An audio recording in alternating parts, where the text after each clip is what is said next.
All right, good morning, everybody. Thank you so much for joining us today in person or out on YouTube land. There's a number of people watching through the live stream. Welcome to the inaugural Sea Services Symposium.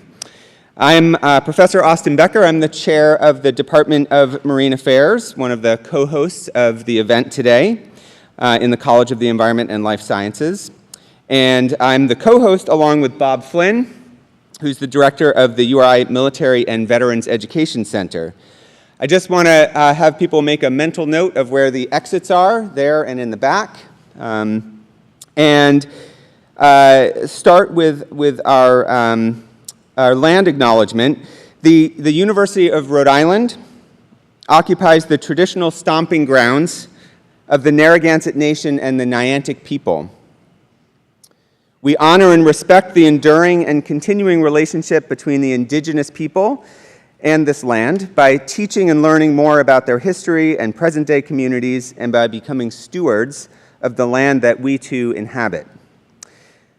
And now please join me in thanking the U.S. Coast Guard Band Wind Quintet for performing the Sea Services service songs.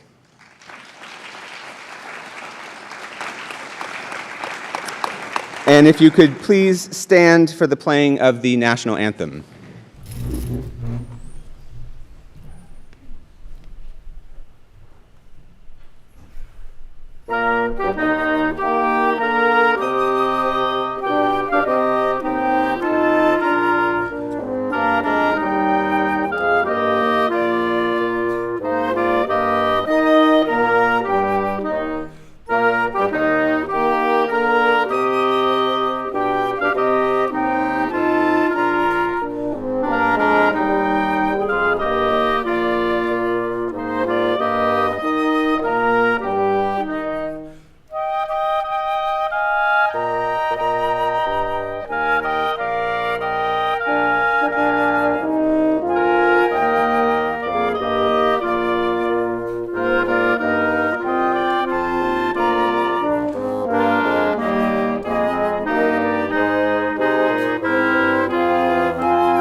Please be seated.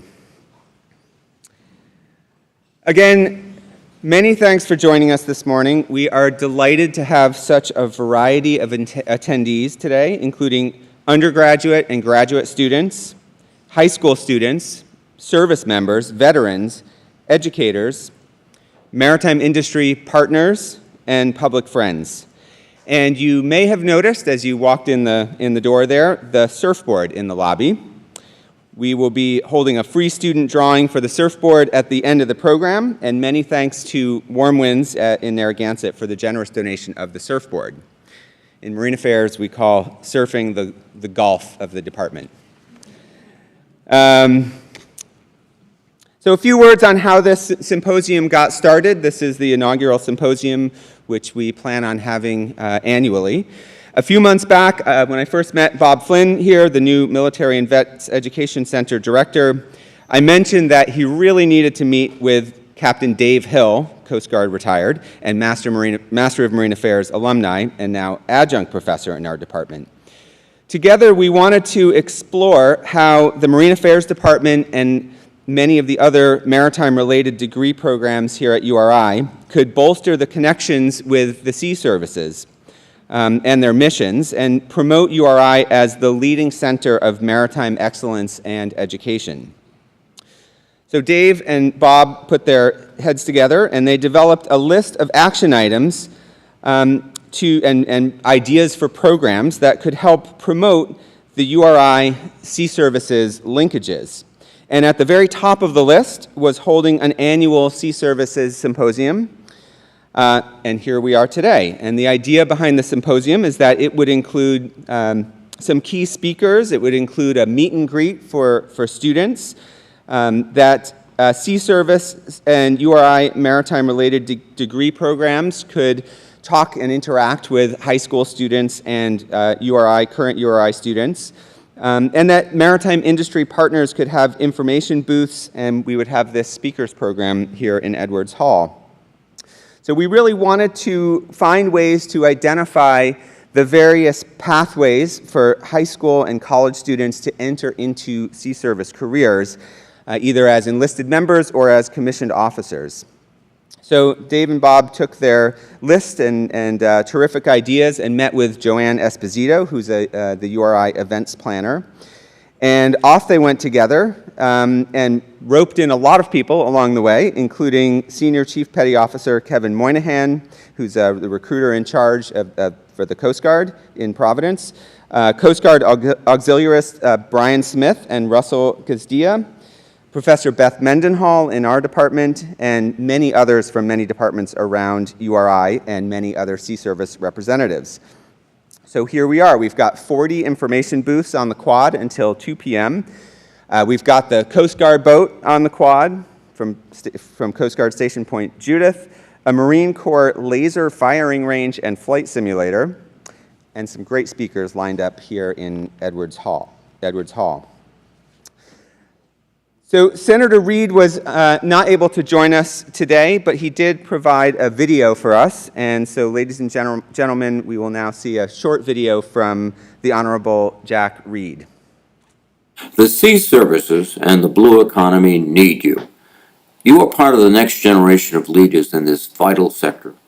I'd like to thank President Palange and the URI community for their many contributions and support in strengthening our blue economy and U.S. national security interest. I also want to recognize the extraordinary leadership of our sea services and offer a bravo Zulu to the many hands that work to make today a success. In particular, Professor, or should I say Captain Austin Becker, Captain Dave Hill, and Commander Bob Flynn. Thank you for a job well done. Rhode Island is the ocean state, and we know how important healthy seas are to our economy and well-being. Our state's rich maritime history includes extraordinary individuals who answered the call to service, like the Coast Guard's Ida Lewis, the Marine Corps' Corporal David Champagne, and the Navy's Commodore Oliver Hazard Perry. Today, the ocean state is the proud home to sea service men and women, talented fishermen, expert captains and navigators, skilled shipyard tradesmen and marine engineers, dedicated ocean stewards, and marine scientists. Together, we must protect our marine resources and maritime environment, advance our blue economy, and uphold our nation's maritime security. I wish you all good luck, fair winds, and following seas as you embark on your future endeavors, whether that be here in Rhode Island or charting a new course. Just as the ocean is vast, so too are the future career paths in the maritime domain. Thank you.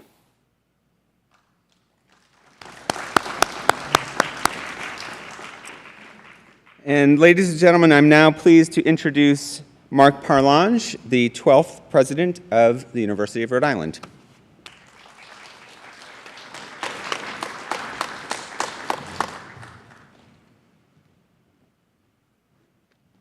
Well, thank you, Professor Austin Becker. Good morning, everyone. It's wonderful to be here with you and to see all of you. Just a special thanks to the Department of Marine Affairs for organizing and also our Military and Veteran Education Center, very special organizations. I'd also like to thank General Dynamics Electric Boat for sponsoring this event. You have been a good collaborator in many, many ways, so thank you. And just all the support, I feel like I'm like our Senator Jack Reed. It's just wonderful for all of your support today for this first event. You're going to hear a lot from my colleagues and many guests, students, and alums about their expertise and their experiences today. But what I'd like to just share is that we're really proud at the University of Rhode Island. We're Rhode Island's university, and we're really an organization that is able to pull together colleagues from academia, industry, government, research nonprofits, many other organizations and leaders and alums for an event like this. So this is extremely important for us. It's really because of two reasons, I think, that we're able to really do this here at URI. The first is that it's about our people and about our programs. For starters, we have experts, leading experts, some who you will hear from today, but for example, an undersea vehicle technology, NIUVT, and this has obviously very important implications for the Department of Defense. We also have wonderful opportunities for internships, experiential learning for our students, including Electric Boat, Raytheon, and other senior capstone projects that are designed in partnership with companies. Our research foundation, URI's research foundation, is working with partners like NUIC and many material science and engineering companies in defense-related technologies all around the state. And then finally, and I'm a little biased here, but our departments are the best in the universe. If I look at marine affairs, environmental economics, marine biology, ocean engineering, oceanography, aquaculture, many more, we have passionate faculty and students doing important work in many areas of marine science, blue economy fields that are so important for the future of this region and of the U.S. So there's really an important opportunity. So for students that are here to be able to come here and study. The second that I wanted just to highlight is that URI is situated in a very special location. We are the ocean state. We have more than 400 miles of coastline, and so there's lots of unique opportunities. Obviously, the surfing is one big opportunity. It's a beautiful surfboard that's out there. We have a sailing team that's second to none. I know some of you are from the Navy, Naval Academy. We do beat you sometimes in sailing, so apologies. I know we shouldn't be that competitive. We have a world-class diving program. Our students here between our swimming pool and the coast and the Narragansett Bay campus, that's very important. You have opportunities that sometimes aren't always so obvious, but for example, we have a world-class ornithology program, so learning to have that opportunity to identify seabirds and to understand patterns. Shark tagging, we highlighted quite a bit, but for example, Professor Brad Weatherby is really a leader. So there's so many ways to learn and enjoy the ocean here. So just finally, I just want to say we're entering into an exciting period at URI. I'm very grateful to the voters of Rhode Island who backed us on our general obligation bond, $100 million, to be able to really rebuild sort of a second stage, our Narragansett Bay campus. So the Graduate School of Oceanography, the Ocean Engineering Department, but other programs in aquaculture. So that's really going to be a thriving center for the blue economy for the state. We're going to be able to build state-of-the-art labs and buildings that will allow for innovation and collaboration with companies and other partners. And of course, our students and our faculty to do their world-class research. I'm really excited about the future at URI, and so I'm so happy that you're here to join us today. I hope you enjoy the day. Somehow it's a little bit wet, but that's okay. And now I'm really pleased to introduce our Provost, Professor Barbara Wolf, for Executive Vice President for Academic Affairs. Barbara.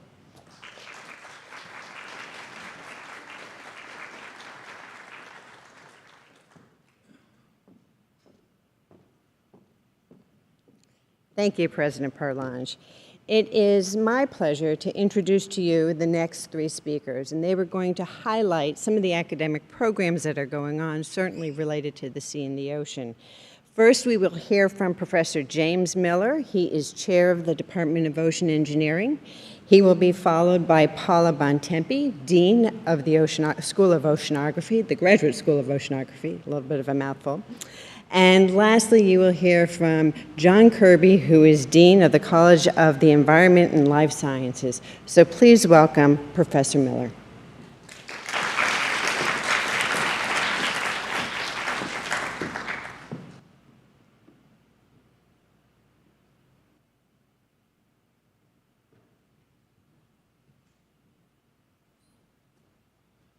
Thanks for the introduction, Provost Wolf, and thanks to the Marine Affairs Department for organizing this and inviting me to come and talk about ocean engineering. Ocean engineering is the oldest ocean engineering program in the United States. We were formed here in 1966. We are one of the largest programs. We compete neck and neck with big schools like Texas A&M for who's the largest. We have 13 faculty members and more than 200 students who are looking at robotics, underwater acoustics, hydrodynamics. We have research with both the Department of Defense and the Bureau of Ocean Energy Management, NOAA, and National Science Foundation. We can't produce enough students. The demand for students from ocean engineering has been incredible. We have companies here, actually in the tent, who I was just talking to Jimmy Hill, who said, I need interns. Who do you got? Please, please. So the ocean economy, the blue economy, and the ocean state is just between renewable energy and the challenges to the Department of Defense and the Navy and the Coast Guard. We are busy producing as many students as we can. And I want to thank the President for talking about the National Institute for Undersea Vehicle Technology. $75 million has been allocated to the University of Rhode Island and University of Connecticut to work with Electric Boat and the Naval Undersea Warfare Center. And we are basically use that money to hire students. So if you're interested in any of our programs, I have a business card. Come and see me afterwards. I'd be happy to talk to you. And now I think I introduce the Dean of the Graduate School of Oceanography, Paula Bontempi.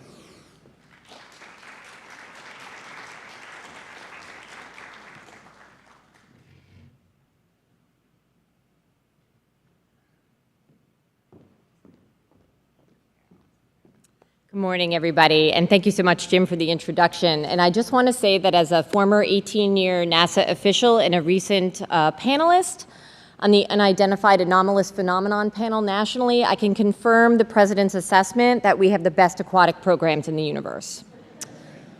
Okay. So what can I tell you about the Narragansett Bay campus? Well, let's start with the ocean state. Rhode Island is the ocean state, and the University of Rhode Island is the Ocean University. And 7 miles east of here on the Natural Test Laboratory of the Narragansett Bay is the Narragansett Bay campus, a 155-acre hub of over 24 institutions, nonprofit, philanthropic, academic, federal, that are focused on ocean challenges, everything from ocean exploration to ocean economics. And I can think of no better way to introduce it than by premiering our new Bay Campus video. So have a look at this.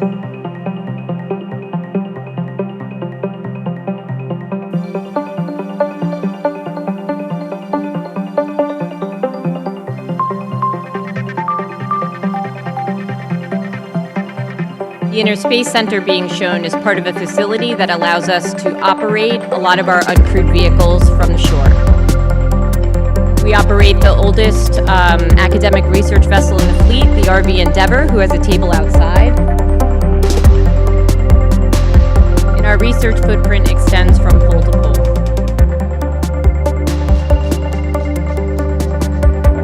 With our partners in ocean ocean engineering and cells, we explore our ocean and build new technologies.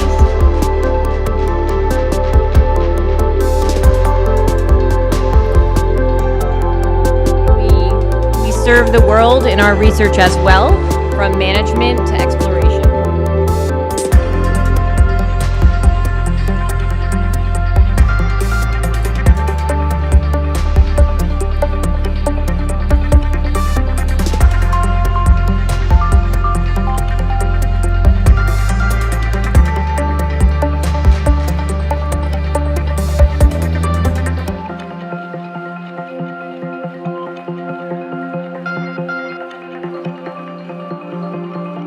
And it doesn't just stop at the undergraduates and graduates. We have a robust K through 12 program as well.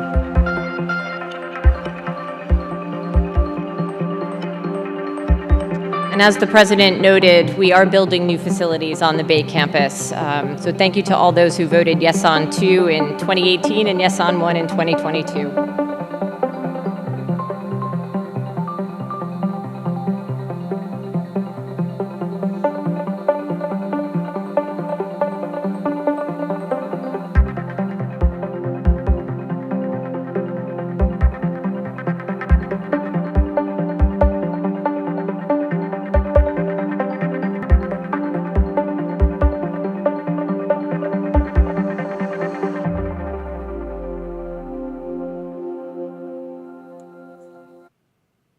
Okay, so just to highlight our research, again, we go from the Arctic to the Antarctic and the Natural Test Laboratory of the Narragansett Bay campus. Next. We have over 36 partners on campus, and we work very collaboratively with many of them, as well as others in the state and nation. One example of our tech development, similar to NIUVT, but with a different focus, is the NOAA-funded Ocean Exploration Cooperative Institute, focused on designing new technologies to not only explore our deep ocean, but our exclusive economic zone as a country.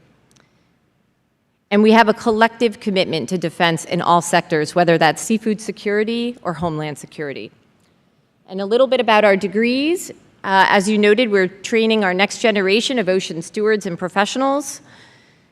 Our degrees are traditional in the PhD and the Master of Science, focused on thesis-based, but we have a new Master of Oceanography, which is a non-thesis option targeting professionals, which you can also do online, and the Blue MBA, which is a partnership between GSO and the College of Business to actually create electives that slot into the traditional MBA, which is both in-person and online, in sectors of the blue economy, from climate change to seafood security and maritime transportation.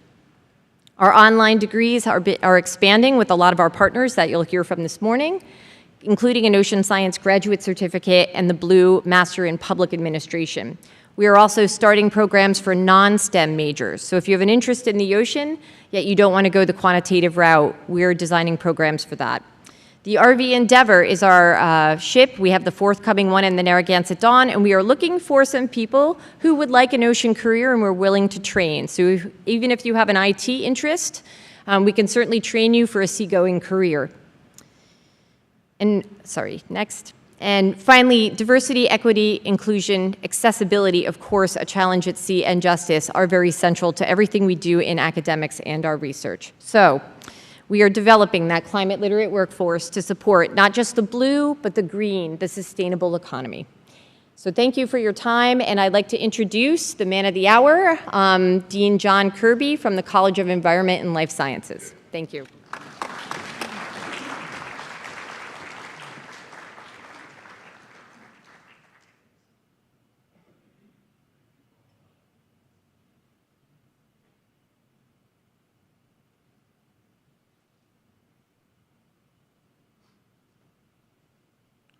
As an old Air Force guy, it's kind of scary to look out and see so many people who work in the blue. So that's not the sky necessarily. Thank you for having me, and thank you for being here. I'm the Dean of the College of the Environment and Life Sciences. I'll have you know it's the first college from the University of Rhode Island.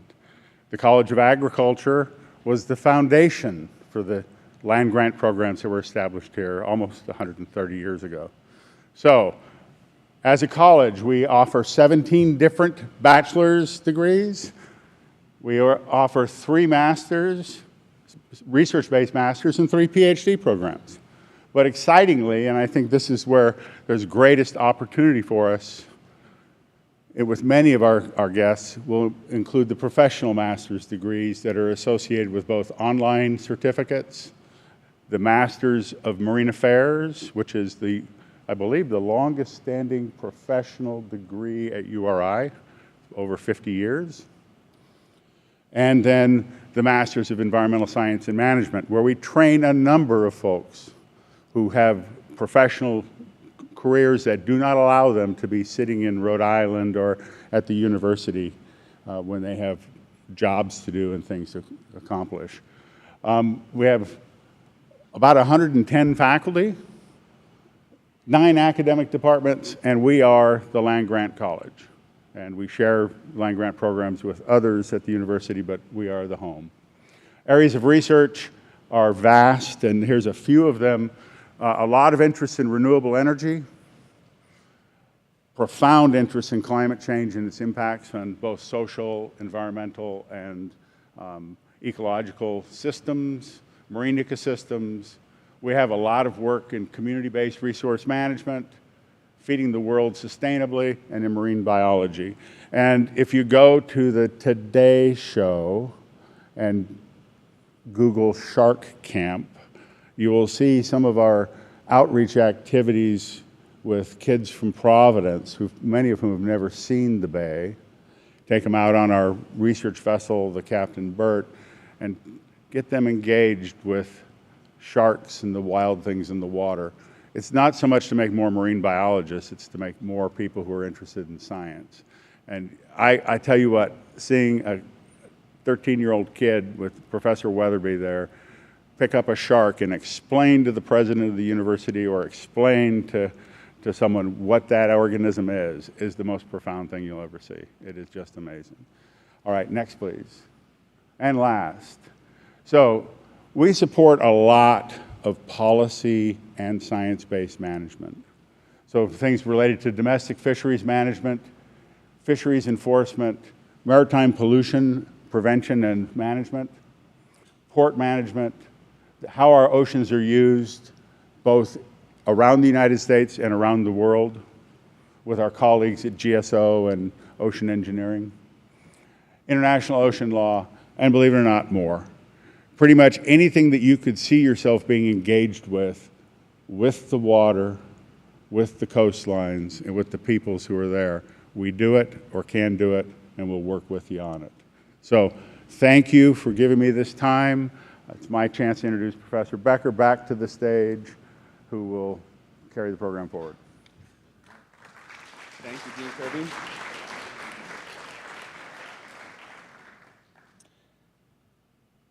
And I'm going to introduce a Marine Affairs student, Elliot Thompson. Oh, he's not here. Okay. I see. Okay. All right. In that case, I am going to introduce our next speaker, Thomas Cairo. You are here. Yes. Okay. Take it away. Thank you. Sorry about that. Yep. Thanks for the introduction, Dr. Becker. My name's Elliot Thompson. I'm a former U.S. Coast Guard Marine Science Technician, and I served at the sector Southeast New England here in Rhode Island, which we also cover the south coast of Massachusetts. And today, I'd like to share with you a brief story about how, through my service in the Coast Guard, I had an opportunity to give back something, a little something to the community here. A fisherman who will remain anonymous, he had his boat sunken by a snowplow, which, use your imagination how that goes.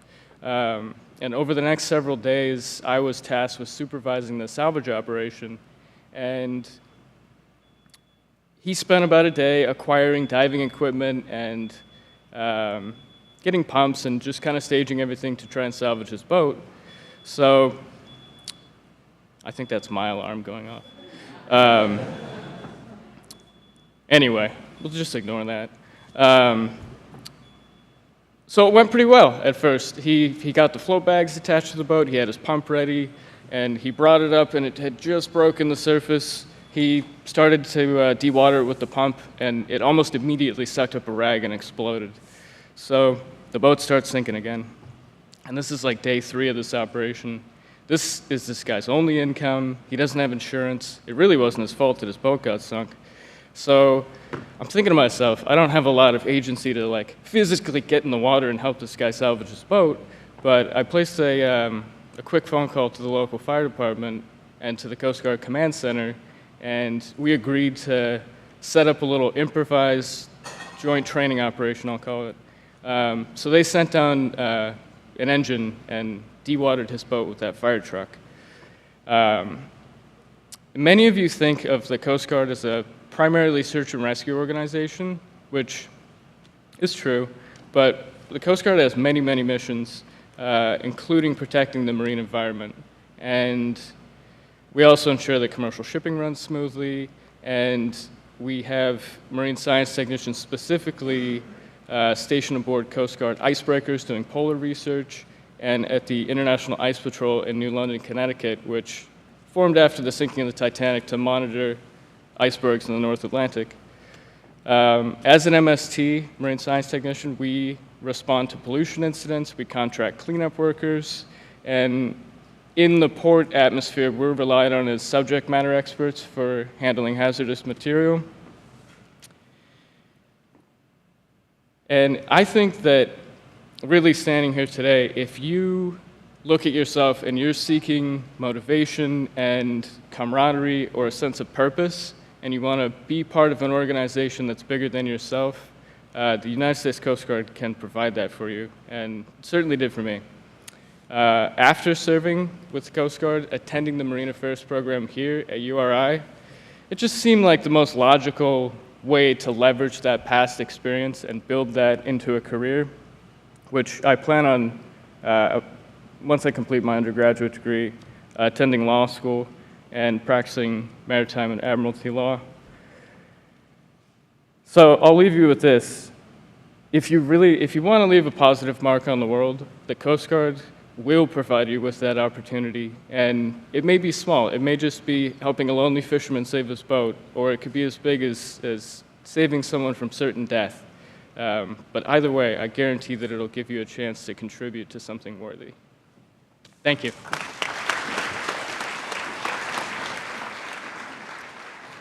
All right, thank you, Elliot. And I'm now pleased to introduce Graduate School of Oceanography student speaker Thomas Cairo.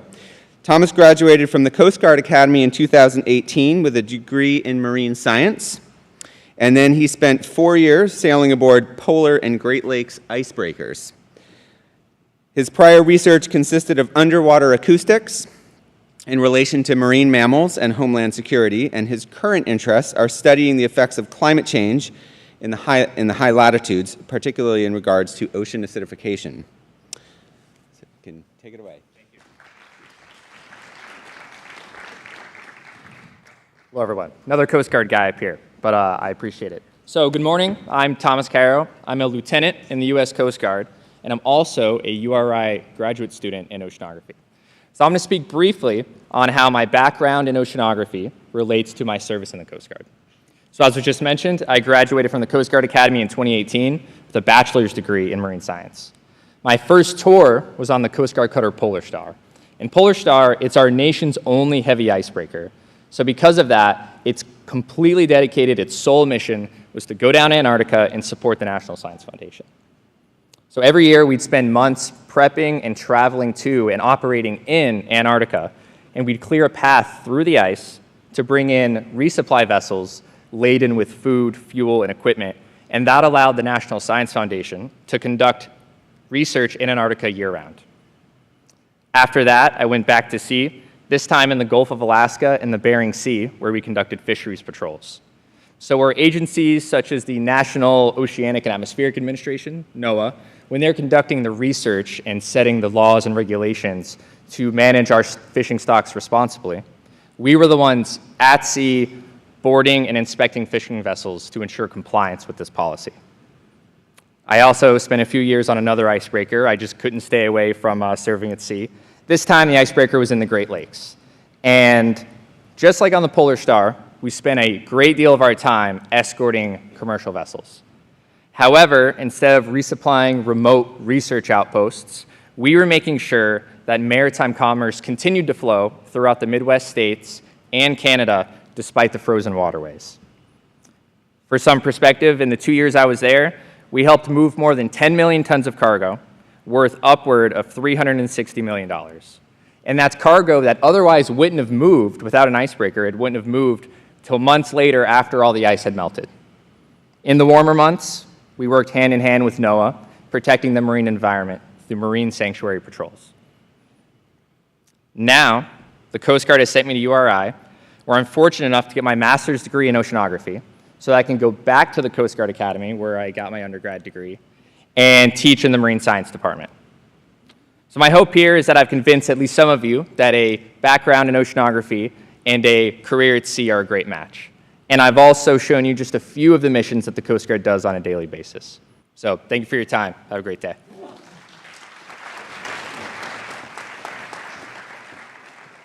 That was fascinating. Great. Thank you, Thomas. My name is Bob Flynn, and I am the Director of Military and Veteran Education here at University of Rhode Island. I spent 28 years as an active duty naval officer, and they kept sending me away from Rhode Island, and I kept finding my way back. So I'm certainly glad to be here. The University of Rhode Island is doubling down on its commitment to veterans, their families, as well as encouraging service among our students, thinking broadly about that term. And today is part of that effort. I want to thank a few people who have been instrumental. I want to thank Michelle Fonts, who's my boss at the Community Equity and Diversity Assistant Vice President, who has supported this event and with both time and money, so thank you, Michelle. And I also want to thank Professor Beth Mendenhall from the Marine Affairs Department, who's been instrumental. And then, of course, Captain Dave Hill and Joanne Esposito. I can't tell you how much work they did. It was 4 to 6 months worth of work, and it seemed like we were talking every day and even on the hour. So thank you very much. This event wouldn't have been possible without them. And I have the privilege of introducing 4 service representatives, and these are special people, and they're going to come up in order. From the Navy, Lieutenant Kevin Donahue will talk to you about the United States Navy. From the Marine Corps, Captain Jessica Brennan will explain the Marine Corps' missions. And Lieutenant Brian Pestone from the National Oceanic and Atmospheric Association, and Senior Chief Kevin Moynihan from the United States Coast Guard. So please welcome them.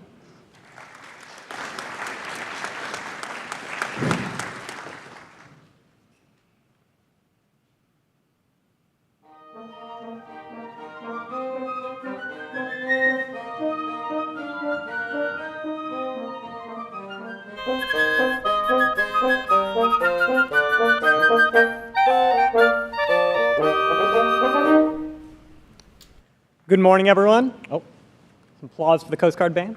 There we go. All right. Good morning, everyone. I'm Lieutenant Kevin Donahue. I'm a surface warfare officer in the United States Navy, and I'm here to talk to you about the mission of the Navy and some opportunities for service within the Navy.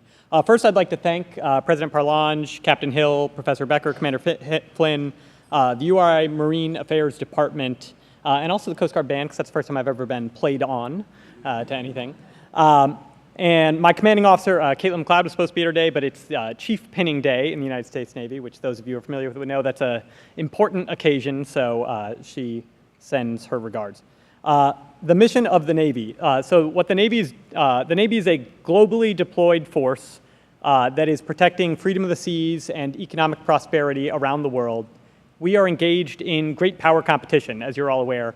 And many of the fronts in that campaign are in the maritime domain. Looking particularly in the Pacific, South China Sea, you can see the importance of a strong naval force in engaging in the conflicts we could face in the future and hopefully deterring those conflicts through our strength and capabilities. You can do a lot of different jobs in the military. So I'm a ship driver, but there's many other roles one can serve in the Navy. And I like to kind of look to my previous tour as an example of kind of how all those jobs can come together. So I was in the Theater ASW Anti-Submarine Warfare Department at Commander Submarine Group 7 in Yokosuka, Japan. And Theater Anti-Submarine Warfare, that is the large-scale tracking of submarines, be they Chinese, Russian, other countries' submarines. And it's a mission that involves all sorts of professionals with different skill sets. So you have surface ships, obviously, with anti-submarine warfare capabilities. You have our own U.S. submarines, nuclear-trained officers safely operating, very critical technology to both conduct vital missions and, engage with other nations' submarines. You have aviators who are flying maritime patrol reconnaissance aircraft, dropping sonar buoys, flying those aircraft. You have intelligence specialists. They're telling us what are the other nation submarines' capabilities, where are they going, where are they in port or not. Cryptologic warfare specialists. You have the medical professionals supporting all of the military members and their families who are out there accomplishing these missions, and really a host of other roles. So working in the Navy and in the Marine defense sector generally, it requires specialists of all sorts of backgrounds, and I think it's great for us all to have a chance to come together at this event. Additionally, the role of industry and the technologies that our vessels use. One vessel involved in that I worked closely with was surveillance towed array sonar systems. These are ships trailing a highly sensitive sonar array. The technology involved is such that really it's just like a few specialized industry specialists and academic departments. The role of academics, oceanography specialists as well in developing these capabilities is crucial. As an officer recruiter, I would like to speak specifically to the students, those in the audience who may be considering a role in the United States Navy or other services. As I've hopefully highlighted, there's any number of jobs, so we need not only engineers, oceanographers, but students of a liberal arts background, anyone who's seeking a role as a leader and a manager that will allow them to help support the missions of the Navy. One program in particular I'd like to highlight is the Navy's baccalaureate degree completion program. So this program, if you have completed your sophomore year in college, will offer between $4,500 and $5,500 per month, along with active duty benefits, while you complete your degree.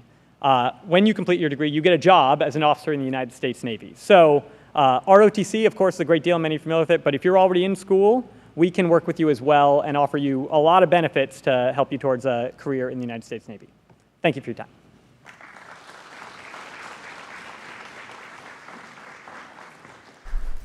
Welcome, Captain Jessica Brennan, United States Marine Corps.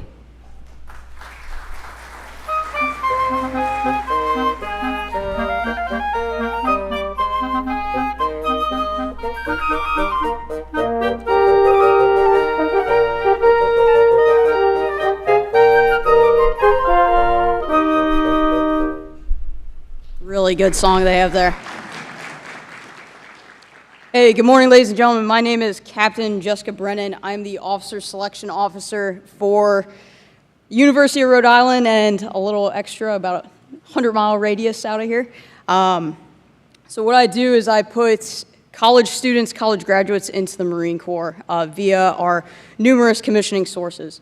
I wanted to talk to you guys a little bit about the mission of the Marine Corps. To put it briefly, what I have up here is the mission of the Marine Corps Rifle Squad, and I think that sums it up the best: to locate, close with, and destroy the enemy by fire and maneuver. We do this in tandem with the Navy a lot of the time via amphibious warfare. So the Navy, thank you for them. They give us rides to outside the shore, and then we get off the boats and we go fight the enemy with our numerous weapon systems. Biggest things we are looking for if you are a student, you're a high school student, in our future Marines. First off, fighting spirit, right? This is, as it states here, our greatest weapon. You need to have a fighting spirit. You need to have the willingness to go to one of our schools, whether it be recruit training or officer candidate school, and then you need to have the determination to make it through.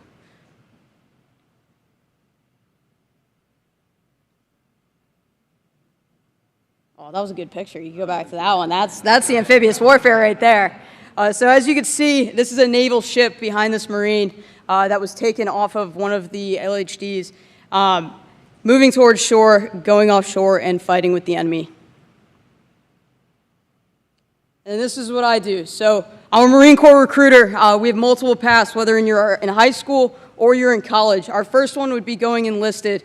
So if you're interested, you're in high school, you're not interested in going to college afterwards, and you'd like to go see the world a little bit before you do. How you would do that is you go to 13 weeks of recruit training, and then a follow-on Every Marine is a Rifleman kind of course, where you learn infantry tactics, and then to your job school in the Fleet Marine Corps. If you are in college and you'd like to be a leader of Marines via the commissioning routes, you have two options. Unless you decide to go to the Naval Academy or any ROTC, and that is through the Platoon Leaders class, which allows you to continue on with your schooling here at URI and be part of the Marine Corps as well, or if you do graduate, to go through the Officer Candidates course and graduate after and go to 10 weeks of Officer Candidate School. Both allow you to graduate and commission as a second lieutenant in the Marine Corps, where in the next year, you will be in one of the many fields that the Marine Corps offers, whether it be infantry, cyber warfare, aviation supply, any of those that are above, and leading Marines across the nation. So our young Marines at the lieutenant level get anywhere from 35 to 60 Marines under their charge in their first couple of years, which is a daunting task, but if you have the leadership skills and you have the willingness to move forward and lead those young men and women, it is very, very honorable and very, very rewarding. I promise you that. And a plug for recruiting. If you are interested in any sort of military service, please, please, please go talk to a recruiter. All these men here, many of us are in recruiting. Come talk to us, come ask us questions. Every branch has their own personality, and if you have the will to serve, one of the branches will be willing to give you a spot on their team, all right? Thank you very much. I appreciate all of you. Please welcome Lieutenant Brian Pestone from the National Oceanic and Atmospheric Association.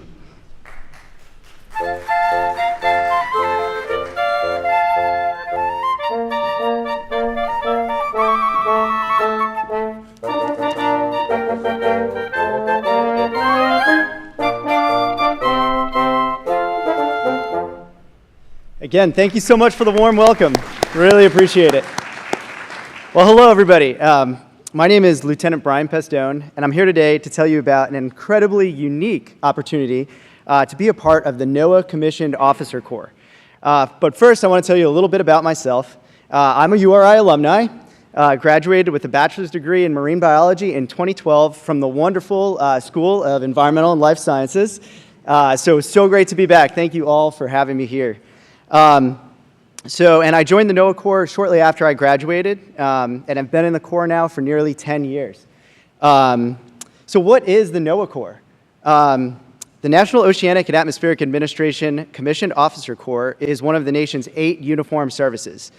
We are the operational arm of NOAA, which falls under the Department of Commerce.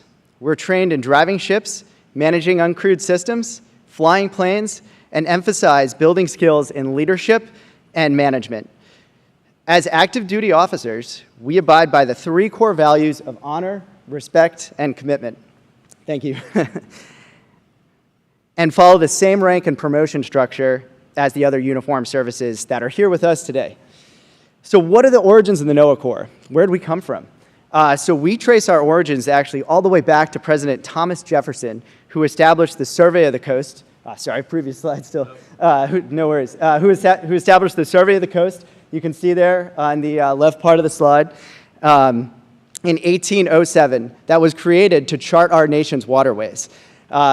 This service existed under various names for 100 years, and then in 1970, NOAA was established, and the Survey of the Coast was converted into a uniform officer service, the NOAA Corps. Today, NOAA Corps is 330 officers strong, with recent approval from Congress to grow to 500, so we are recruiting. We support nearly all of NOAA's programs and missions, and our assignments are 100% operational. So there's 2 main career paths in the NOAA Corps. Mariners make up about 70% of the Corps, and aviators that make up about the other 30% of the Corps. Working at sea, our NOAA Corps officers operate our fleet of 15 scientific research vessels, mapping our sea floor, deploying remote-operated vehicles for exploration. In fact, we do have some great collaboration with the Interspace Center down at the Bay Campus, which tracks the NOAA ship Oceanic Explorers missions, a ship that I actually served 2 sea tours on. It's been a fantastic experience. And we also support fisheries research as well. The other 30% of our officers are aviators who fly our planes into hurricanes, collect data essential to predicting our weather. In between sea and air assignments, our officers apply their operational experience to NOAA's land-based offices throughout the U.S., so supporting marine sanctuaries, satellite research, fisheries, and opportunities to become scuba diving certified and drive small boats. Officers generally rotate between assignments on a cadence of every 2 to 3 years for mariners and 3 to 5 years for aviators, with those land assignments in between each of your sea and air assignments. So you might be asking yourself at this point, how do I get into the NOAA Corps? So let's look at some pathways. So we do a basic officer training class, which takes place in tandem with the U.S. Coast Guard Officer Candidate School. So thank you, Coast Guard, for allowing us to partake in your training. And that's at the U.S. Coast Guard Academy in New London, Connecticut. We also have inter-service transfers right now just for our aviators, but we're considering mariners as well. To apply for BOTC, you've got to just be a U.S. citizen, you need a bachelor's degree, or as well as 48 STEM credit hours. So definitely your classes here at URI in those STEM fields are going to help tremendously. So if you're interested in a career, service, adventure, full military benefits, supporting science, and making a positive impact on the environment and our oceans, I highly encourage you to consider the NOAA Corps. Talk to us today at the tent on the quad, or reach out to us through our websites. So thank you so much for having me. Appreciate it.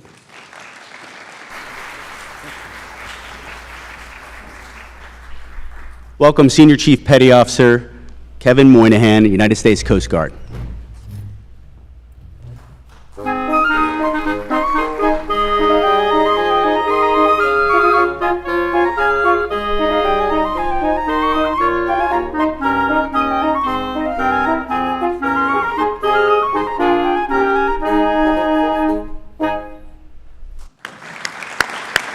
job, shipmates.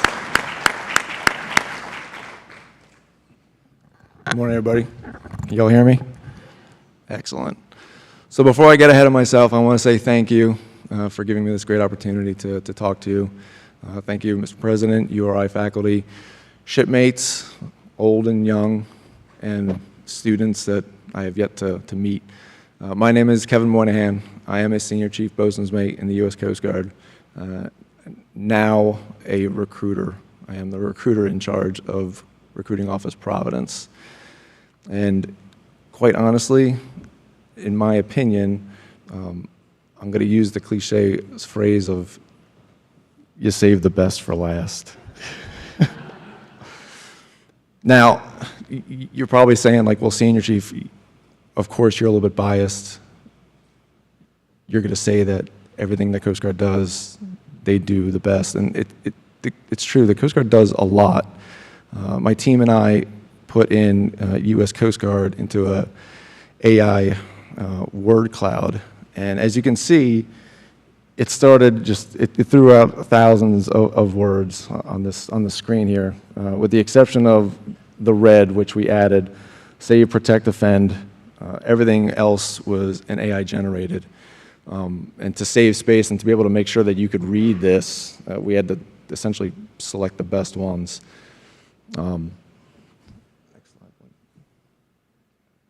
So, idiosyncrasies as a maritime environment agency, I did not come up with this slide. I am a boatswain's mate. I don't use words like idiosyncrasies, okay? I would prefer like strange or odd or peculiar, but some of the higher educated shipmates, which some of you have already met today, LT, thank you. Idiosyncrasies, that pretty much sums it up. So as a recruiter, yes, I am recruiting. I'm trying to bring the best and brightest onto my team. I want the best and brightest on my boat crew, right? But the other time, the other 50% of the time, I feel as though I'm an educator, educating the public on what the Coast Guard actually is and what we're actually doing. There is a loss of translation of, yes, the U.S. Coast Guard is a military branch. And honestly, it's probably because 90% of the time, the Coast Guard isn't acting like a military branch, at least in what we think of what the military branch is doing. We see the movies, we after, natural disasters, Mother Nature natural disasters, the orange helicopters picking people off of rooftops or saving people after tsunamis or earthquakes. But the search and rescue and federal law enforcement missions that the Coast Guard does is only partial. We're operating on a 365, 24/7 day-to-day basis, and there's a legitimate touch point of we are in your community. We are working with your community. A lot of times we're saving those in your community. Dual mission, yes. You could see on the average, most of those probably won't surprise you. Lives saved, search and rescue. Again, the law enforcement spectrum for the Coast Guard is very wide. Most people associate it with the fisheries, drug running, immigration, human trafficking. But then the other side, which is a lot of the educational elements of the environmental aspect of what the Coast Guard's doing, is very eye-opening. It's very enlightening to people. They don't know that we're working with the EPA. They don't know we're working with NOAA. They don't know that we're operating on the Western Rivers in Pittsburgh, Pennsylvania. Like, they just don't know these things. Give me one more slide. So from a responsibilities as a maritime enforcement agency, the next big thing that we're finding is illegal, unregulated, undocumented fisheries. The Coast Guard is one of these lead agencies in that respect. From an environmental standpoint, Mr. Thomas, he already broke that kind of glass ceiling of he was a marine science technician. So from the enlisted side of the house, we cover that element. We have LT. I would like your story afterwards because that's great.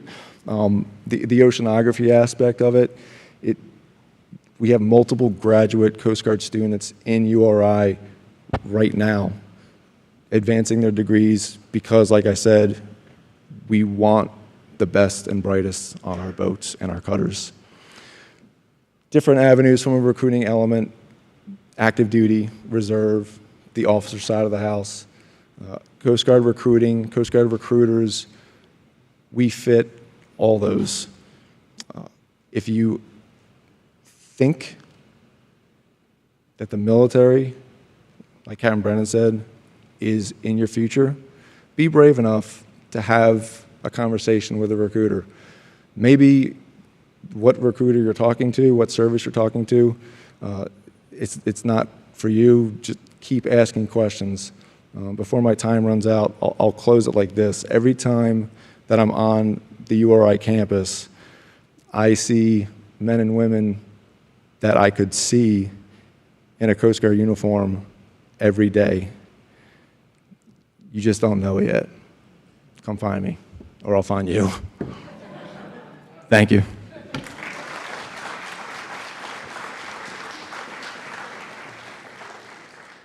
It is such an honor for me to introduce our next speaker today. Master Chief Vince Patton is a native of Detroit, Michigan, and served as the 8th Master Chief Petty Officer of the Coast Guard from 1998 to 2002.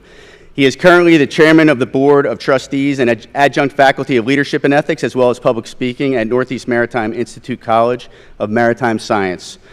All of Master Chief's education, including his doctorate in education from American University, were earned while he was on active duty in the United States Coast Guard. Please welcome Master Chief Vince Patton.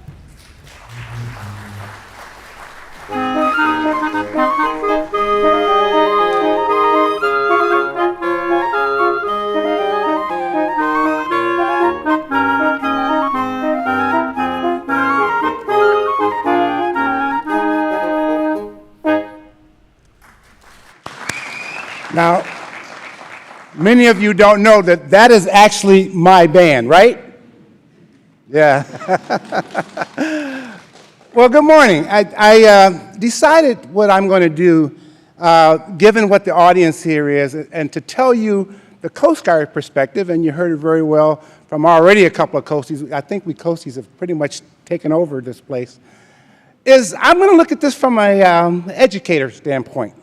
And as an educator myself, as you heard it in my bio, being chairman of the Board of Trustees for Northeast Maritime Institute, as well as a member of the faculty at Northeast Maritime Institute, that I think in order to give you a little bit more about, from the Coast Guard, I want to talk about opportunity, and I want to talk about it directly to you students out there, high school students, college students, soon-to-be graduates, and so forth, that I want to talk about how opportunity is all about. Let's go to the next slide. So to see this is to look at it from a definition of imagination. It was imagination is what got me in the Coast Guard. And Merriam-Webster's definition of looking at imagination, quite clearly, the act or power of forming a mental image of something not present to the senses or never before wholly perceived in reality. Now, students, soon-to-be graduates, that's what you see. Because you went into a program with some imagination, something that what you wanted to do or how you want to get there. The speakers that have come up, you've heard from the Navy, the Marine Corps, the Coast Guard, and NOAA. That's part of that imagination. Okay, how do I fit into this? So, let me tell you a little bit about me in a quick way. I always look at that picture and say, damn, what happened to me? But yeah, that is me, 17 years old, right out of high school. I had a call for the sea. Well, it was the Navy, by the way, but that's another story, how I ended up in the Coast Guard, but I had a call for the sea. So into the Coast Guard I go. Yeah, that is me. Into the Coast Guard I go because of imagination. So what was the imagination? I read a story about one of the greatest rescues in the Coast Guard. It was a rescue off the coast of Cape Cod that happened in 1952. And the crew of a 36-foot motor surf boat went out and rescued 28 people on a vessel that was cracked in half in a nor'easter. My imagination was, I want to do that. And so into the Coast Guard I went. So while in boot camp, imagination struck me again because I saw this picture. Who is that guy? Well, that was my question. I saw this picture of this guy, and I didn't know who he was, so, I'm 2 weeks into the Coast Guard now, and some things you don't go up to your drill instructor and ask questions about, not when you got 2 weeks in the service. Isn't that right, Captain? But I wanted to know who this guy was. So I go to my company commander, which is my drill instructor, curious because the rank that this guy had was not in my book. So I asked, who is he? And he gets into my face, he says, that's the Master Chief Petty Officer of the Coast Guard. So, you think Seaman Recruit Patton had enough after you heard that and the drill instructor's in his face about that much? No, I had to ask another question. Well, sir, what does he do? Then he's really irritated, and he gets in my face, he tells the Commandant what to do. Now, the Commandant's the 4-star admiral in the Coast Guard. Well, that's what I wanted to do.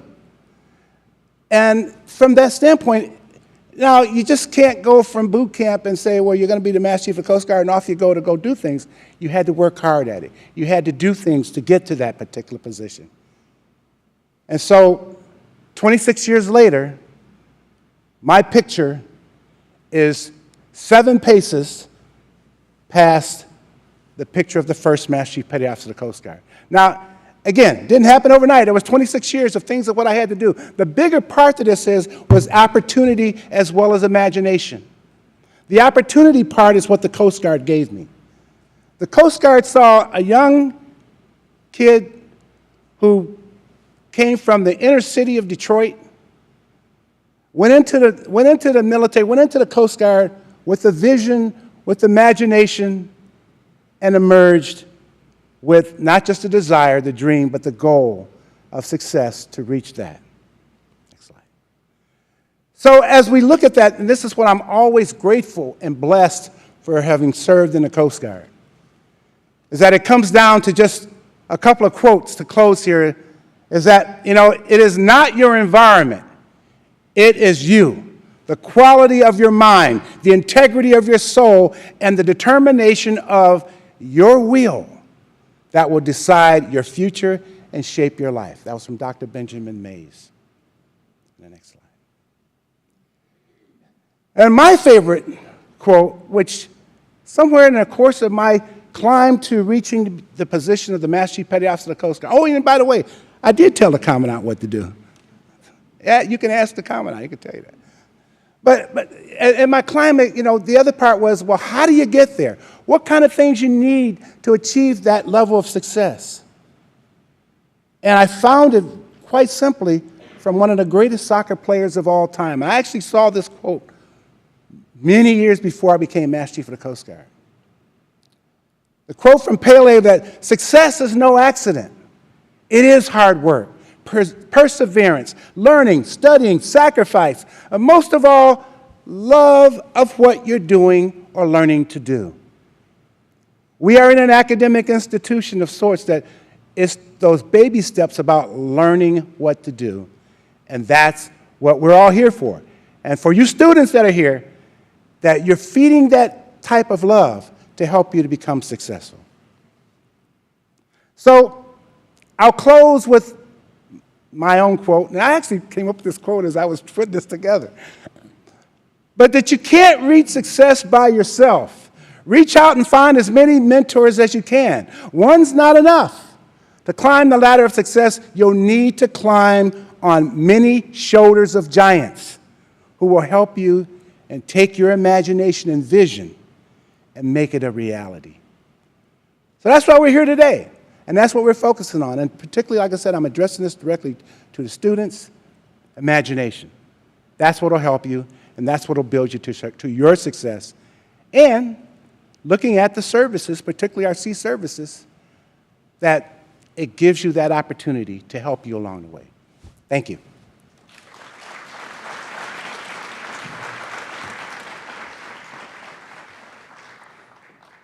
It is also my honor to welcome Rear Admiral Mary Landry, United States Coast Guard retired, URI Masters of Marine Affairs from 1995. We are extremely lucky to have this distinguished alum join us today to share her thoughts. Please welcome Admiral Landry.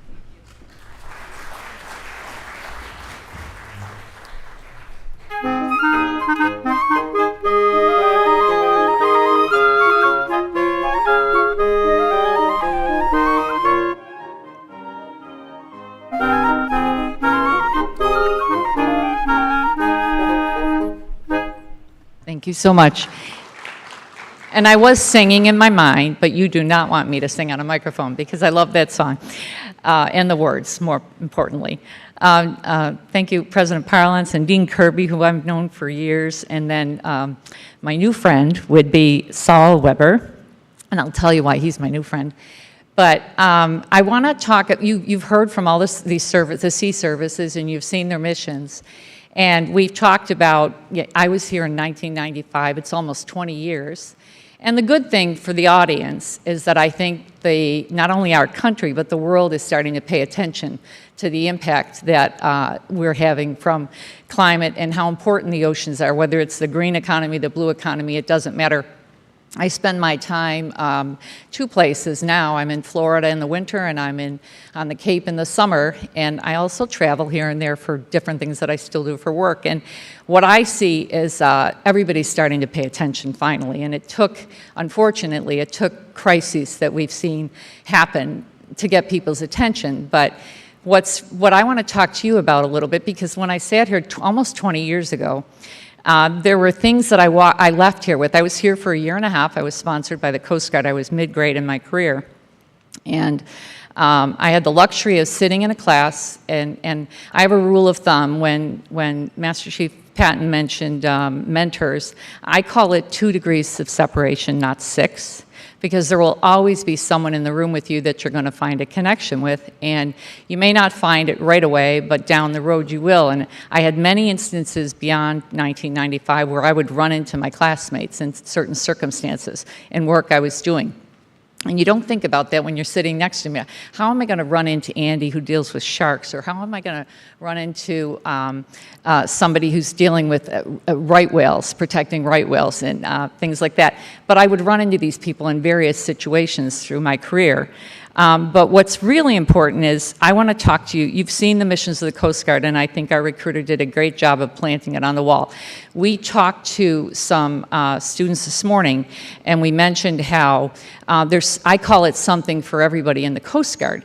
But I think you've heard enough about the Coast Guard and their missions, and what I want to talk to you more broadly about is how important each of you has a role, no matter where you are in your journey. You could end up having a role in some of the crisis situations that I've dealt with in my career. So I had this day-to-day job as a marine safety professional, and I would do commercial shipping, I would do pollution response, environmental response, I would do marine casualty investigations, the likes of, we're all paying very close attention to the terrible incident with the Titan sub. I know Jason Neubauer, I know what a Marine board is, I've done investigations like that, I'm qualified to do those. And we do those things, as you heard from the chief when he talked about the Titanic and the iceberg.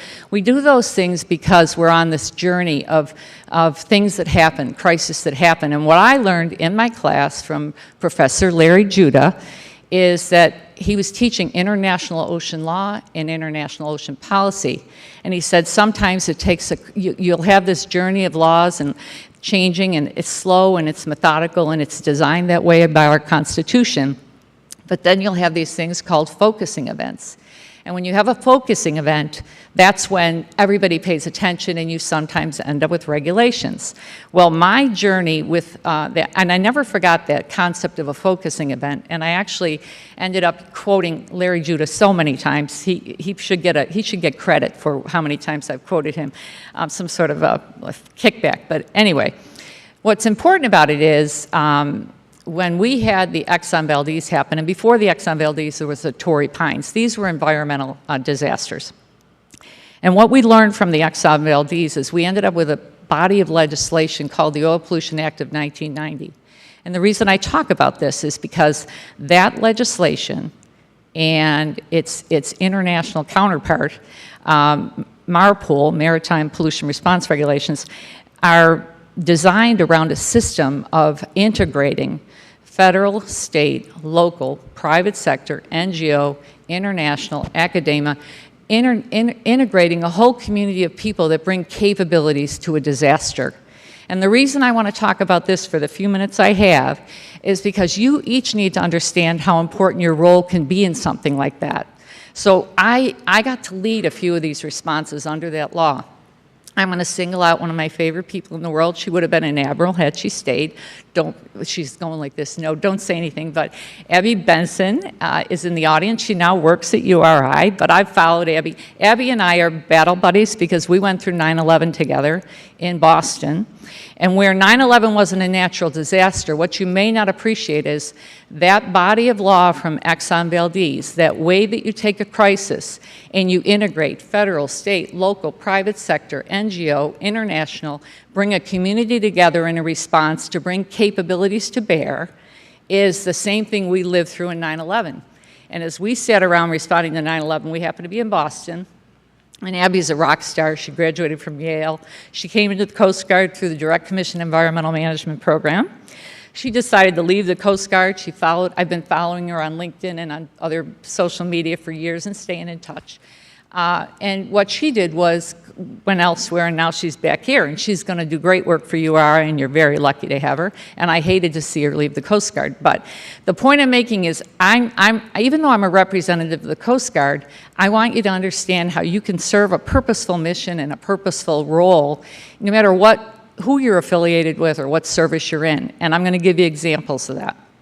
So fast forward, we go through Exxon Valdez, we get this body of legislation called Open 90. It's a focusing event, as Larry Judah talked about, and that's the only time you're going to get legislation quickly enough, because otherwise it's designed, the policy process and the legislative process is designed to be very slow and methodical.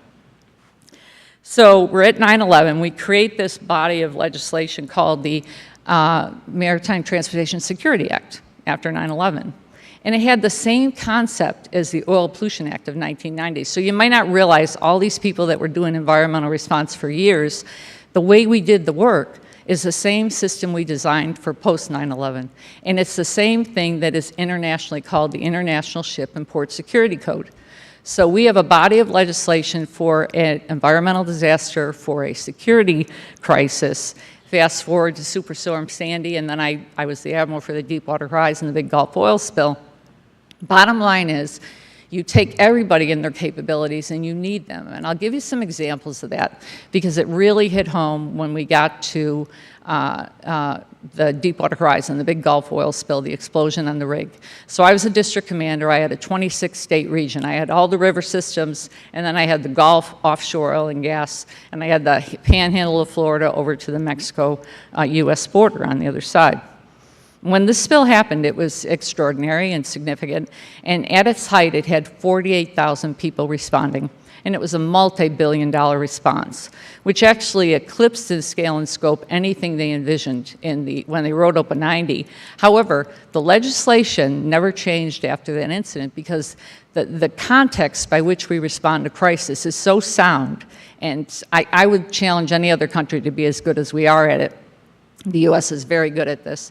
But it wasn't the U.S. alone that responded. We had several countries that also responded to this. But where I want to talk to you about is when I'm sitting there as the federal on-scene coordinator under law in charge of this response, and you have to scale it up, and it's so significant and so challenging scientifically. everybody came to the party. So we had, let me give you some examples. We had the military there. We had the airspace deconfliction. The U.S. Air Force had just responded to Haiti, the crisis in Haiti. And they had figured out the first days of the Haiti earthquake, they could only land 20 planes. Well, by the time the Air Force provided this airspace deconfliction process, they were able to land 140 planes today to set up hospitals and all the logistics that was needed in Haiti. And I had just been briefed on that about a month before this incident. And I thought, okay, offshore oil and gas business, at any given day, there's 35,000 people working out there. And how can we manage this crisis of this explosion we've had? We've got work going on the surface. We've got subsurface work going on to try to secure this wellhead.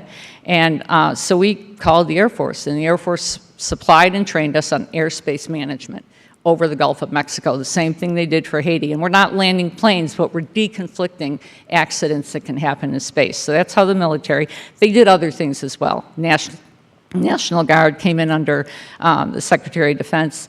The reason I talk about would be Sol Weber being my new friend is we realized our paths crossed later very briefly at the White House, and I'll tell you how I ended up there. But anyway, more importantly though, when that event happened, every cabinet level secretary and the president was paying attention. So we had the Secretary of Defense, we had the head of NOAA, we had the EPA administrator, we had the Department of the Interior, and they represented a body of people or a capability. And we had private sector helping. We had other countries, as I talked about. We had the governors for each state. And we brought all these capabilities together, and it was quite extraordinary because at the beginning of that event, I had done the B-120 oil spill in Buzzards Bay where we had an endangered species and a threatened species at risk, and that was intimidating. But we had the whole ecosystem at risk when the Gulf oil spill happened, which was much more expansive. So you had the National Weather Service who brought in extra people to give weather reports because we had responders getting struck by lightning because they're way out in the bayous and they're doing this response and the weather's kicking up. So the Weather Service brings extra people in to give weather readings. NOAA brought people in, the NOAA Corps brought people out of retirement, canceled all leave, put everybody they could to the fight. Some other examples are obviously the Coast Guard. We had a huge presence, but we also worked with state and local. We had fish and wildlife rehabilitation people. We had scientists. We had so many people involved in this event that the reason I tell you this story is because I want to emphasize that we're on this journey we're on this evolutionary journey in crisis response. And each time we do it, each time we go through something terrible like these events, we get better and we get smarter, the technologies advance. I'm very, very excited about the work URI is going to be doing. I'm very excited for all of you to live in a future with these technological capabilities, some of which did not exist. When we were doing the oil spill, the BP representative, when they finally designed this capping stack and the thing that secured the well, he said normally R&D for something like that would take 3 to 4 years at least, maybe longer, and they were doing it in a matter of a month to 6 weeks. I mean, the extraordinary work that went on behind the scenes to innovate and design things that were critical to doing this response are just examples of the kinds of things you might be working on. So you could leave here, whether you're a graduate student or an undergraduate, and you could think you're going to have a day-to-day job, but I would just say you never know when you're going to be called upon and your expertise is going to be so needed. So, as the FOSC, you're making critical decisions, you're doing trade-offs and everything, but the most important thing is I have my battle buddies, several of whom had been through the program at URI. And when you're in the trenches like that and you're up against these kind of pressures, it's really, really wonderful to be able to turn and look and know somebody from your past who you trust and they trust you because you've worked together before. And just relying on that capability is so important. So fast forward, the reason I tell this story is because we really see the stresses. Right now I do corporate board work, and I'll give you 2 examples of where I see the stresses in the environment. First is I'm on the board of USAA, and that's an insurance and banking company. And the discussions we're having now about modeling. How do you model risk? And when you have events such as hurricanes and storms, and now these convective storms that are causing damage, how do you price homeowners insurance? How do you price automobile insurance? And the discussions we're having about that and the modeling tools that are evolving, because weather is evolving and weather is changing and the impact it's having is changing, and how do you manage risk? So here I am, a retired admiral from the Coast Guard who worked all these issues for all these years, and you end up sitting in a boardroom having discussions about how you're going to manage the risk. You don't run the company, but you guide on strategic decisions and things that you're going to do to manage the company and have the company be successful and serve the members. Serving the members is really important. The other company I work with is Norwegian Cruise Line Holdings, and ironically, this is a worldwide cruise company, and I used to inspect cruise ships as a young lieutenant. I was a ship inspector in my day, and we sit around and we have discussions about how Venice is now shutting out cruise ships because of the stress on the environment and the impact. So they're having to put the vessel a few hours away and bus people in because they all want to see Venice. The fjords of Norway are going to cut themselves off in a few years to cruise vessels. But what I'm telling you this story is because everybody in this room has a passion and an interest, and we all see the stress on the system. We see what's needed. We see the science and the work you're going to do that's going to be so critical to solving and providing solutions for the challenges we face so that we can be sustainable in the future. So I want to encourage all of you to just believe in what you're doing, choose something that you're passionate about. I would love it if you come in the Coast Guard, and I told the gentleman I spoke to back there from the Coast Guard I might single you all out, because this morning some of the students said to us, who do I talk to, where do I go?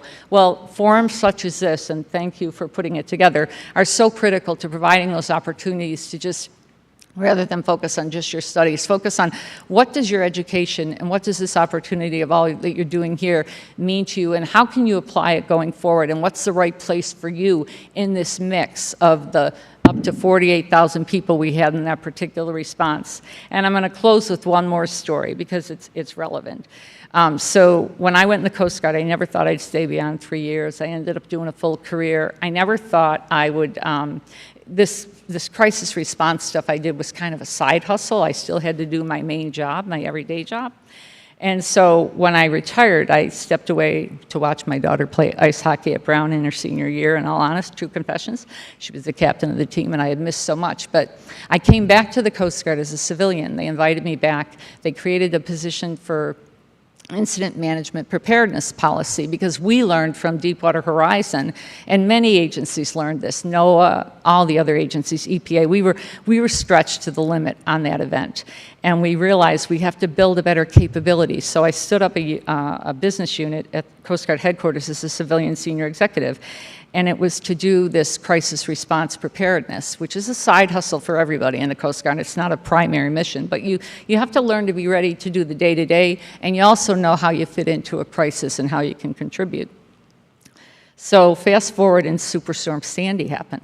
And that's another weather event that we faced in this nation.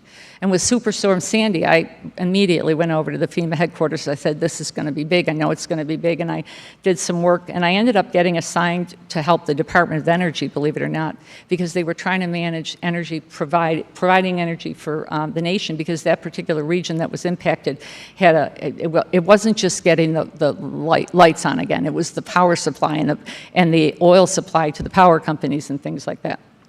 But what was important about Sandy was the president and the cabinet were having meetings there, and they singled me out for my expertise in crisis response. And that's how I ended up at the White House as the director of preparedness and response policy for a year. Whitney, it was at the Council on Environmental Quality. So here we are at the highest levels of government dealing with policies and preparedness for crisis as a nation. And these are the things you never envision for your future when you sign on the dotted line, as the Master Chief said. You just go in the Coast Guard and you think you're going to stay a few years. But the bottom line is you never know. You never know where you're going to be needed. You never know where your expertise is going to bring you. And you never know how you can contribute. So I'm excited for all of you. I look forward to talking to you at the tent after this event and answering any questions you might have about how you might fit in. And I really do want to thank you for your interest and your passion and your dedication to this field, because as a citizen of this planet, I appreciate what you do, because I realize how vital and critical your work is to our future. So thank you very much.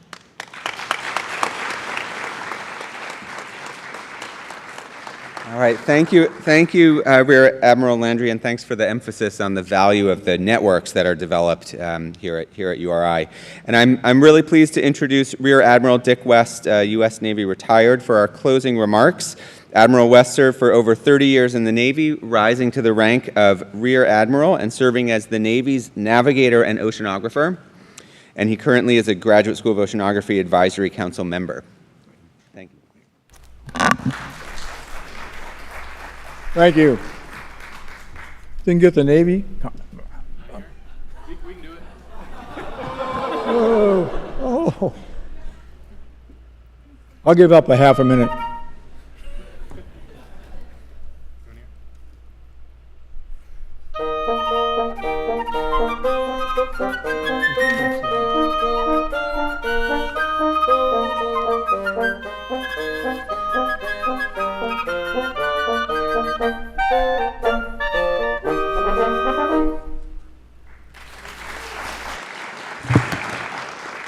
Thank you. What a great Navy day. Freshwater washdown is always welcome on a day. I understand I've been clipped a little bit of my time, is that correct? I don't. So I was going to go through why somebody would spend almost 60 years of their life dedicated to stuff with the oceans. So I'll do that real quick until somebody says stop. I didn't graduate from URI. My daughter's has her master's from sales and now works for NOAA NERS, and I'm happy to be on Dean Paula's advisory committee over at GSO. I graduated from the University of Rochester with an ROTC scholarship, and then spent the next 37 years of my life in active duty. I spent a year in Vietnam, and by the way, the Coast Guard gunfire fire ship for us on the rivers was a Coast Guard cutter, Hamilton. So they do get out away from our coast and serve with our Navy. I also spent 3 tours in the Pentagon, 2 tours over at Newport. I was at the work. I had a year at the War College. I was commanding officer at the Surface Warfare School over there. And I also served on 7 ships, and I commanded 3 of them. Next slide. A privilege that I don't think you can compare it to. Sailing away with a crew on a U.S. Navy ship is a thrill that'll just never go away. I served on a diving salvage ship, a guided missile frigate, and a cruiser. Next slide. Sometimes you can't work from home on this job, and sometimes your office gets a little bumpy, but it comes with the territory. Next slide. My final tour in the Navy was navigator and oceanographer of the Navy, which was an eye-opening experience for me. I sailed all over I hit 6 of the 7 oceans. And so I saw a lot of the oceans. As navigator and oceanographer of the Navy, I had this. We provided meteorology and oceanographic data to the global fleet, around the fleet, 24 hours a day, from satellites to the seafloor. So I learned a lot in those 3 years, which got me prepared for my next job, which was, go ahead, please. A nonprofit in Washington, D.C. that was promoting oceanographic research and education institutions, of which URI was a founding member and a governing member of my board in Washington. My job was to promote ocean research and education with Congress, which I spent a lot of time on the Hill, spent a lot of time with the ocean agencies, Navy, NOAA, NASA, NSF. And I will just leave one thought with you from my experience there, because I think it's important for all of us. Next slide. What I found over there was people didn't know what I was talking about. They didn't have a clue about our oceans. It was like I was talking to somebody. And here's the people who are making ocean policy, approving ocean funding, and it was, so I bring it up only to you, please become ocean literate. Next slide. URI is a great institution, and I'm happy to be representing it. It's in the ocean state, It has over 1,200 square miles of watershed into a beautiful Narragansett Bay into the Atlantic Ocean. It is probably the easiest Navy port to drive your ship into, which I've done several times. It's a wonderful facility to learn about our oceans. You have a wonderful university here with lots of great scientific programs to get you involved with the oceans, a great world-class graduate school of oceanography over on the Bay campus, and so we should take advantage of it. And for all of you, wherever you go with the maritime world, I wish you all the best and fair winds and following seas. Thank you.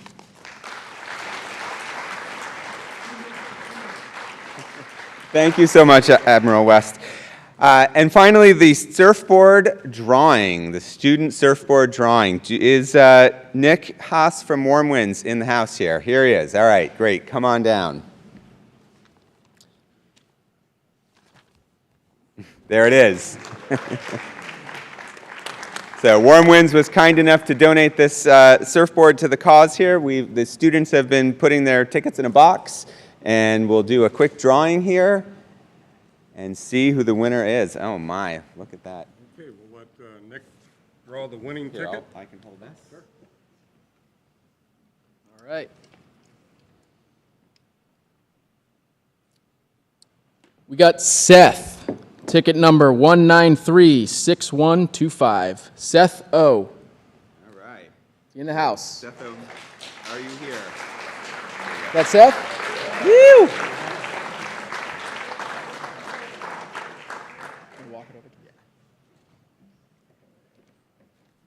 Yes. All right, congratulations, Seth. We're just at the height of wave season, so enjoy. All right, everybody, thank you so much for attending the inaugural Sea Services Symposium. Please enjoy the tent exhibits outside. You can meet with representatives from URI departments, from the Sea Services recruiters that you've heard from here, from corporate partners and other maritime education institutes. The tents will be there till 2 p.m. And finally, I'd like to invite you to listen to a few sea shanties from our very own URI Sea Shanty Social Club. Feel free to hang around here or enjoy the tents, and thank you very, very much again for coming.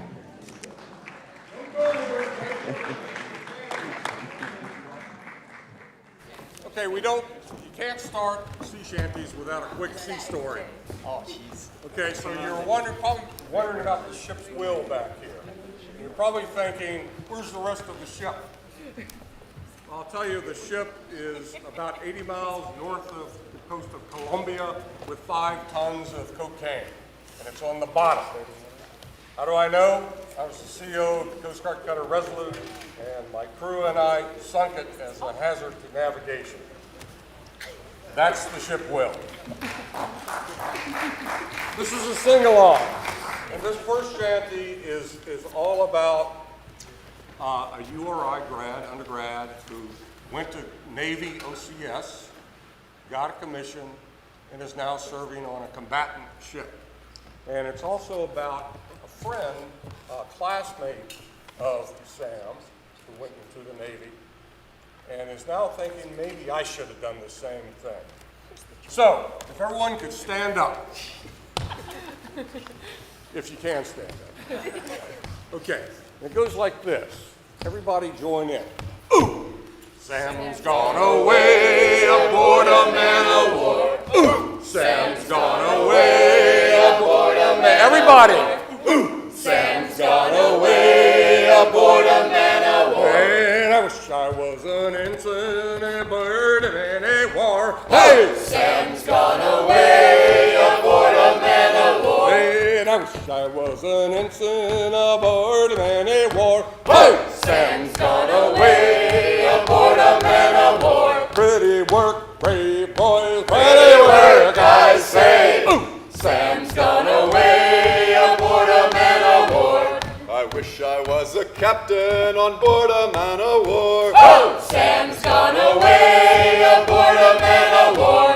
I wish I was a captain on board a man of war. Oh! Sam's gone away aboard a man of war. Pretty work, brave boys, Pretty work, I say. Sam's gone away roadie sailor? What do you do with a roadie sailor? What do you do with a roadie sailor? Early in the morning.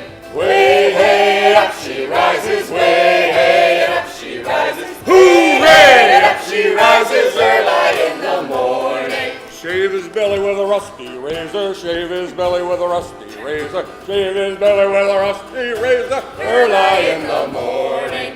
Way hey and up she rises, way hey and up she rises, way hey and up she rises early in the morning. Stick 'em in a scupper with a hosepipe bottom. Stick 'em in a scupper with a hosepipe bottom. Stick 'em in a scupper with a hosepipe bottom. Early in the morning. Way hey and up she rises, way hey and up she rises, way hey and up she rises early in the morning. There once was a ship that put to sea, and the name of the ship was the Billy of Tea. The winds blew up her bow, dip down her blow, my brave boys blow.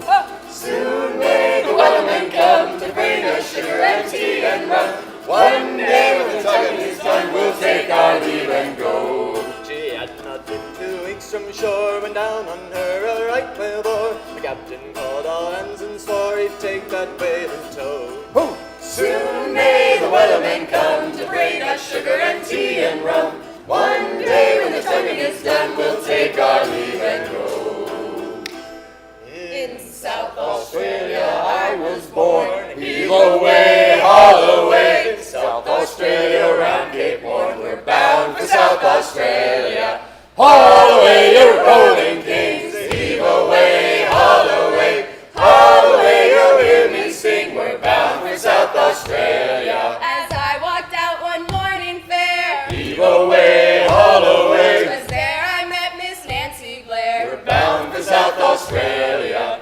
Haul away, you rolling kings. Heave away, haul away. Haul away, you'll hear me sing. We're bound for South Australia. There ain't but one that breathes me mind. Heave away, haul away. To leave Miss Nancy Blair behind. We're bound for South Australia. Haul away, you rolling kings. Heave away, haul away. Haul away, you'll hear me sing. We're bound for South Australia. I wish I was an admiral aboard a man of war.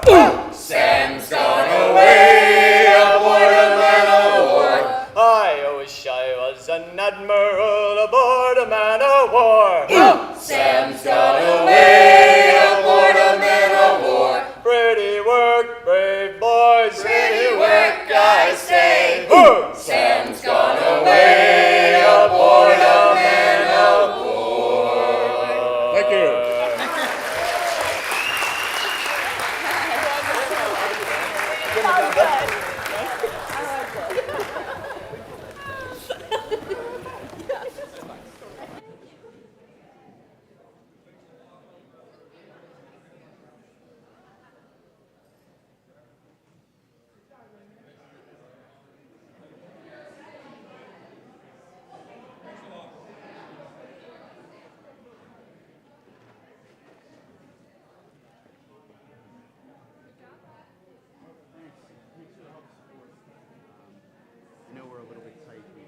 Yeah, we'll figure it out. Okay.